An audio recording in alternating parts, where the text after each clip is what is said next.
Heda has to go to another session. And since we are talking about customized incision cataract surgery, she's going to talk on customized incision cataract surgery by Dr. Boramani's technique. Over to you, Dr. Aarti, and afterwards, Dr. Arun. Yeah, thank you. Thank you so much. I'm really sorry for jumping the sequence. So continuing the discussion on astigmatism, Dr. Ravi sir's talk, I'll just take a step forward.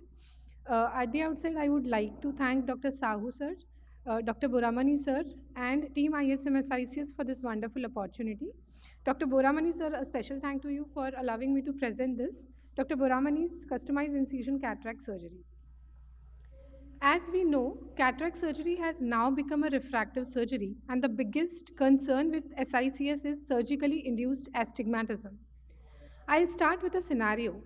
This patient with preoperative astigmatism of 0.13 diopter underwent a small incision cataract surgery.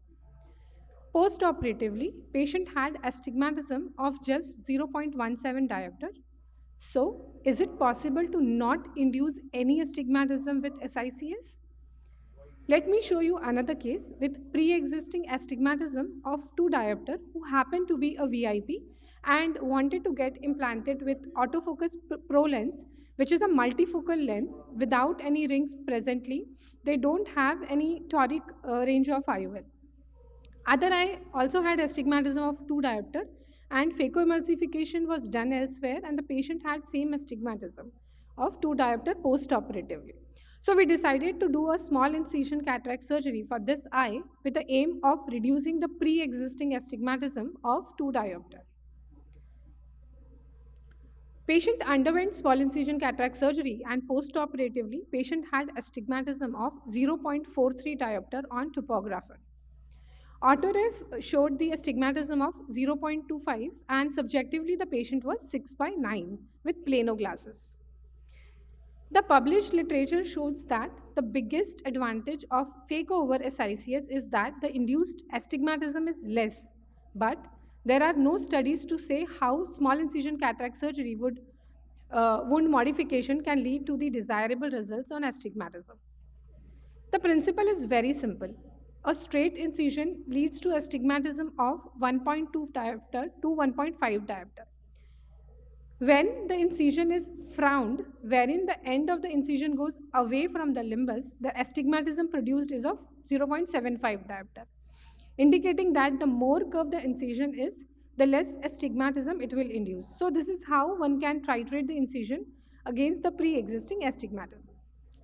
So after doing so many surgeries in last 5 to 6 years, Dr. Boramani says that a straight incision of 7 mm will induce astigmatism of 1.69 and it will keep on going down as the size of the incision is reduced.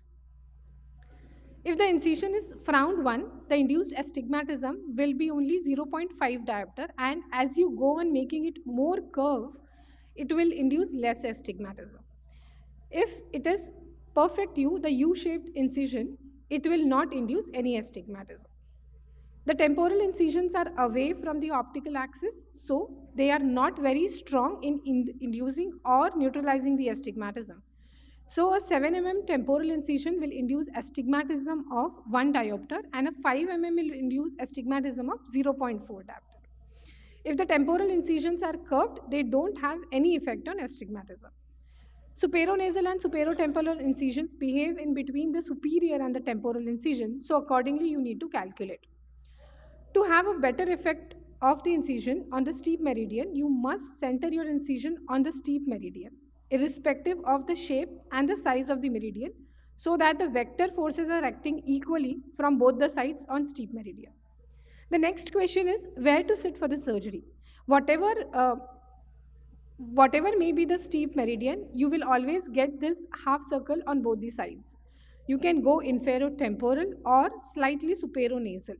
Operating from the nasal side may be difficult, but you can always fashion your incision on a steep axis.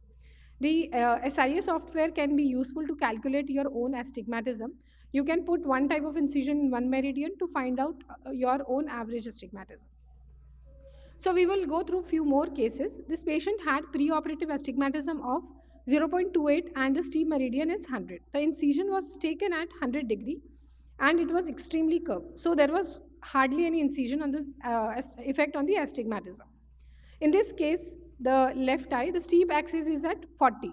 The incision was slightly curved, taken at superotemporal axis, and it had hardly changed the astigmatism. There is another case of multifocal IOL. 1.62 diopter astigmatism has become 0.29 diopter postoperative. This is an interesting case with astigmatism of 3.5 diopter, and the patient was not willing to go for a toric lens due to financial reasons.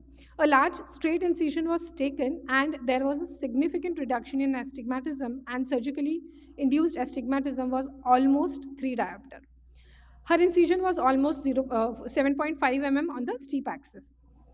Next case where the astigmatism is 1 diopter and the steep axis is at 90, the incision taken was straight 6 mm and it had reduced the astigmatism. This is another case wherein the pre-existing astigmatism was 3.3 diopter and the post-op astigmatism was just 0.5 diopter.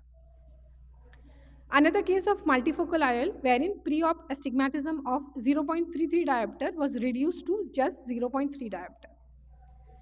Next is a patient who was a doctor himself with preoperative astigmatism of 2 diopter and the steep meridian was 170 in the left eye, who was posted for multifocal IOL.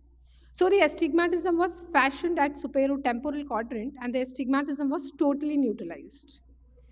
This is his incision, left eye 165 degree. And this is his refraction, 6/6 vision. So the recent publication of IJO had a CICS special issue wherein this surgical technique was published and very well received as well. We are in process of publishing the analysis of number of patients done with this technique. So you will hear that very soon. So now we can stop calling it as surgically induced astigmatism and call it as surgically corrected astigmatism. And the technique should be called as customized incision cataract surgery. We invite you all to join us for the upcoming conference of ISMS CICS in Hyderabad, which is scheduled in November. Thank you so much.